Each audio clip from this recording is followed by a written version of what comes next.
in service there? 27 years. Wow. On this particular? Oh no, you Oh, never stayed the... on one ship. You never stayed on one ship for anywhere near that long. Okay. No, but and I was. This was very, very early as in a training basis. Okay. I served most of my career Did you in live in the white one or the? and no, in this one, in this one. Oh. And most of my time was on nuclear submarines. Gotcha. Yeah, okay.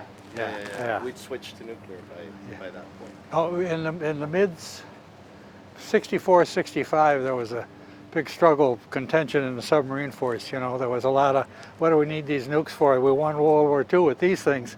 Yeah. But of course the nukes. Yeah. Nukes prevailed. Very nice to meet you. Nice to meet you. Have a good rest of your day. Say bye. You were asking me about Gary Bell. I know a Bobby Bell. Oh, okay. It must be a different guy. He'd be well into his 90s now. Okay. If it was, you know. Okay. Yeah, Gary's well into his 80s. Yeah, no, the one I'm thinking of is Bobby Bell. Okay. Okay. If you don't mind just giving me your name and spelling it out for me. Yeah, my name is Mike Pestorius, Pestorius. And if you could give me your rank and your... I'm a retired captain. I served for 27 years, primarily in submarines, nuclear submarines, and retired, 1987. Tell us a little bit about your history with the Cavalla. My history with the Cavalla was fairly short.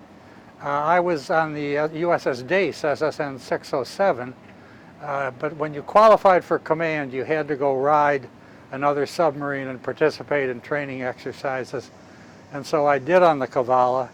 In those days, we were out of New London, Connecticut. I went out for several days with them where we had sub-school students on board who were diving and surfacing the ship. And a classmate of mine from the Naval Academy was assigned to the Cavalla. His name was Mike Gothy. And the two of us were up in the conning tower, and with each dive and surface, one of us would run up on the bridge and make sure everything was all clear. Gothy had a hat that his father had worn in World War II. The father was a survivor of the Bataan Death March in the Philippines. And so it became my time to go up on the bridge, and it had started to rain. So Mike Gothy handed me his hat, and I put it on my head, ran up to the bridge, gust of wind came along, blew the hat overboard, end of the Bataan hat. Wow, that's too bad. Yes, it was. Can you tell us about what time you served aboard the Cavalla? It had to be in 1964 because I was, no, sorry, it's 1969. I was on the Dace at the time, crew member on the Dace, and did this training time on the Cavalla, which lasted several weeks. What do you remember the most about being aboard the Cavalla? Well, I had served on had been on board other diesel-electric submarines, but the Cavalla was the oldest one I'd ever been on, and by far the tightest in terms of space, the berthing areas, the wardroom, the mess, the heads, everything was very, very tight. And one thing you never forgot on these submarines was the flushing water in the heads was all at seawater pressure. So if you were at 300 or 400 feet and you opened that valve to flush, it came in fast. That's great. Do you remember or at the time, did you know the historical significance of the Cavalla? Oh yes, certainly I did, yes. One thing in the tour, I had forgotten that the forward torpedo room only had 4 torpedo tubes because they had taken 2 out during the refit in the 50s. But now I remember that now that I'd seen them. I think the Cavalla moved here in about 72, 73.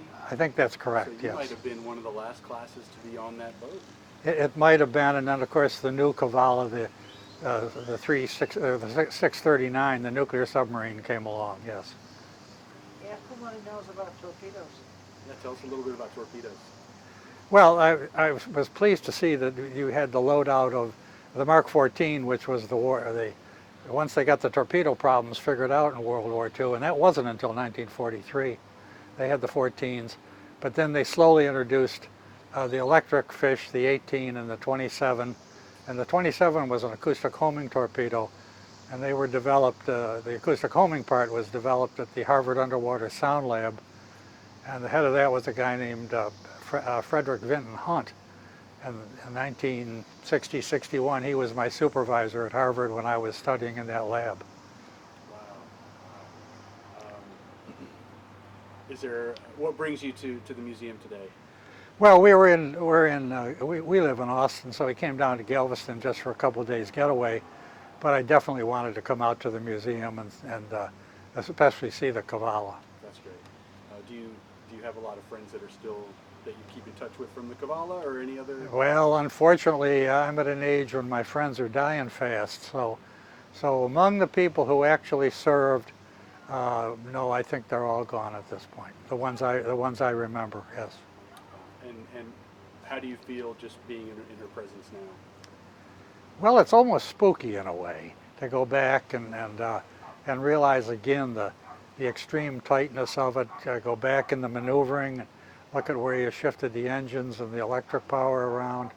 How different that was from a nuclear submarine, just in terms of the size on board and the way it is. So it was a interesting way to jog your memory, 50-year-old memories. Thank you. Is there anything else you'd like to? No, I think that's plenty. Thank you. Thank you so much. Okay, well, I thank really you. Can't Yeah. thank you enough about